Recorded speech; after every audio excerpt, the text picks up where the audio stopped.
राकेश, पिछले डिस्कशन में हमने देखा कि क्लासिकल फिजिक्स माइक्रोस्कोपिक दुनिया में फेल हो गई थी, खासकर ब्लैक बॉडी रेडिएशन और फोटो इलेक्ट्रिक इफेक्ट जैसे एक्सपेरिमेंट्स में। बिल्कुल निधि।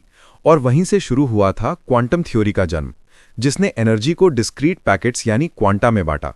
ये आइडिया कि एनर्जी कंटिन्यूअस नहीं हो सकती, क्लासिकल मैकेनिक्स की बुनियादी मान्यताओं के खिलाफ था। तो आज हम ये समझेंगे कि क्लासिकल कॉन्सेप्ट्स आखिर क्यों इनएडिक्वेट थे। सही कहा? एग्जैक्टली। देखो, क्लासिकल फिजिक्स के कुछ मूल आधार थे, जैसे डिटर्मिनिज्म, कंटिन्यूटी और एब्सोल्यूट सर्टेनिटी। ये सभी मैक्रोस्कोपिक ऑब्जर्वेशन से निकले थे। मतलब हर घटना का कारण और परिणाम फिक्स्ड होता है, रैंडमनेस की कोई जगह नहीं। यही तो लैप्लासिस डीमन का कॉन्सेप्ट था। सही। न्यूटोनियन मैकेनिक्स में अगर किसी पार्टिकल की इनिशियल पोजीशन और वेलोसिटी पता हो तो उसका फ्यूचर मोशन पूरी तरह प्रेडिक्ट किया जा सकता है। लेकिन 20वीं सेंचुरी की शुरुआत में नए एक्सपेरिमेंट्स ने इस डिटर्मिनिस्टिक व्यू को चुनौती दी। मतलब माइक्रोस्कोपिक दुनिया में ऐसा नहीं होता? नहीं, जब हम एटम्स, इलेक्ट्रॉन्स या फोटॉन्स की बात करते हैं तो वहां ये सर्टेनिटी खत्म हो जाती है। ऑब्जर्वेशंस खुद ही मेजरमेंट से बदल जाते हैं। यही हाइजेनबर्ग अनसर्टेनिटी प्रिंसिपल का मूल विचार बना, जो बताता है कि आप पोजीशन और मोमेंटम दोनों को एक साथ परफेक्टली मेजर नहीं कर सकते। तो यानी क्लासिकल अप्रोच रियलिटी को पूरी तरह कैप्चर नहीं कर पा रही थी। क्या यही वजह है कि रदरफोर्ड्स एटॉमिक मॉडल भी फेल हो गया था? बिल्कुल। उस मॉडल के अनुसार न्यूक्लियस के चारों ओर घूमने वाला इलेक्ट्रॉन कंटिन्यूअसली एनर्जी लूज करते हुए कुछ ही क्षणों में उससे टकरा जाना चाहिए था, परंतु एटम्स स्टेबल हैं। इस कॉन्ट्रडिक्शन ने ही बोर्स मॉडल और फिर क्वांटम मैकेनिक्स के लिए रास्ता बनाया। अच्छा, लेकिन क्लासिकल मॉडल्स इतने साल तक सफल कैसे रहे? क्योंकि मैक्रोस्कोपिक स्केल पर क्वांटम इफेक्ट्स नेग्लिजिबल थे। जब सिस्टम्स बड़े होते हैं, जैसे ग्रह या गेंद, तो प्लैंक्स कांस्टेंट यानी h का रोल नगण्य हो जाता है और क्लासिकल प्रेडिक्शंस लगभग परफेक्टली काम करते हैं। तो क्लासिकल फिजिक्स एक अप्रॉक्सीमेशन देती है, लेकिन एब्सोल्यूट ट्रूथ नहीं। ये एक स्पेशल केस है जो लार्ज स्केल्स पर वैलिड है। शानदार समझ। और इसी वजह से 20वीं सेंचुरी की शुरुआत में फिजिक्स दो हिस्सों में बंट गई, क्लासिकल फिजिक्स और मॉडर्न फिजिक्स। मॉडर्न फिजिक्स यानी वो क्षेत्र जो एटॉमिक और सब एटॉमिक स्केल की फिनोमेना को समझने की कोशिश करता है ना, जैसे क्वांटम मैकेनिक्स और रिलेटिविटी। बिल्कुल। इन सब की जड़ यही चैप्टर है, इनएडिक्वेसी ऑफ क्लासिकल कॉन्सेप्ट। ये बताता है कि कैसे ऑब्जर्वेशन और थियोरी के बीच कॉन्फ्लिक्ट ने एक साइंटिफिक रेवोल्यूशन को जन्म दिया।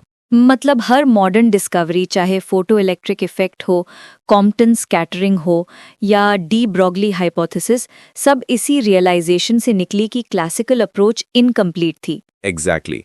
उदाहरण के लिए क्लासिकल इलेक्ट्रोडायनामिक्स कहती थी कि एक्सेलरेटिंग चार्जेस से निकलने वाली रेडिएशन की एनर्जी कंटिन्यूअस स्पेक्ट्रम में होगी, लेकिन फोटो इलेक्ट्रिक इफेक्ट ने दिखाया कि एनर्जी एक्सचेंज डिस्क्रीट है।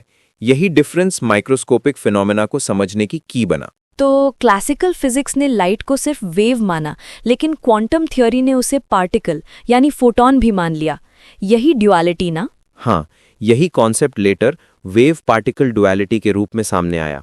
लाइट फोटॉन्स की तरह एक्ट कर सकती है और इलेक्ट्रॉन्स भी वेव की तरह बिहेव कर सकते हैं। ये सोच क्लासिकल इमेजिनेशन से बाहर थी और इसने श्रोडिंगर इक्वेशन का रास्ता खोला। तो क्लासिकल फिजिक्स बेसिकली एक लिमिटेड फ्रेमवर्क थी जो एवरीडे वर्ल्ड के लिए ठीक थी, लेकिन एटॉमिक लेवल पर टूट गई। सही कहा।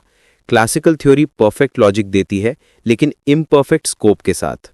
क्वांटम थ्योरी ने उस स्कोप को एक्सपैंड किया, रैंडमनेस, प्रोबेबिलिटी और अनसर्टेनिटी को साइंटिफिक लेजिटिमेसी दी, जो CSIR नेट गेट जैसे एग्जाम्स में बार बार टेस्ट होते हैं। वाह, यही ट्रांजिशन समझना इस चैप्टर का असली एसेंस है। सर्टेनिटी से प्रोबेबिलिटी की ओर, कॉन्टिन्यूटी से डिस्क्रीटनेस की ओर। एग्जैक्टली निधि। और यही इंट्रोडक्शन हमें बताता है कि क्लासिकल लॉज की सीमाएं क्यों थीं और कैसे एक्सपेरिमेंट्स ने नए पर्सपेक्टिव्स को जन्म दिया। ये सिर्फ इतिहास नहीं, बल्कि साइंटिफिक थिंकिंग का फंडामेंटल लेसन है। तो आगे वाले सेक्शंस जैसे black body radiation, photo electric effect और कॉम्पटन इफेक्ट बेसिकली यही प्रूफ हैं कि क्लासिकल फिजिक्स अब पर्याप्त नहीं थी। बिल्कुल सही कहा। ये एक्सपेरिमेंट्स थियोरेटिकल नहीं, बल्कि प्रैक्टिकल एविडेंस थे कि रियलिटी को समझने के लिए क्वांटम फ्रेमवर्क चाहिए। इन्हीं टॉपिक्स पर CSIR नेट के पार्ट C में हाई ऑर्डर थिंकिंग क्वेश्चंस आते हैं। तो रिकैप ये हुआ कि क्लासिकल फिजिक्स सक्सेसफुल थी लेकिन इनकम्प्लीट। क्वांटम थ्योरी ने उसे कंप्लीट किया और यही मॉडर्न फिजिक्स है। परफेक्ट समरी निधि। फिजिक्स का सबसे बड़ा चार्म यही है कि जब एक थ्योरी फेल होती है तो वो नई थ्योरी को जन्म देती है। यही साइंटिफिक एवोल्यूशन है। एग्जैक्टली। अब चलो ब्लैक बॉडी रेडिएशन समझते हैं, जहां क्लासिकल थ्योरी की पहली बड़ी हार हुई थी और प्लैंक्स कांस्टेंट का आविर्भाव हुआ था। बिल्कुल। Let's go deeper.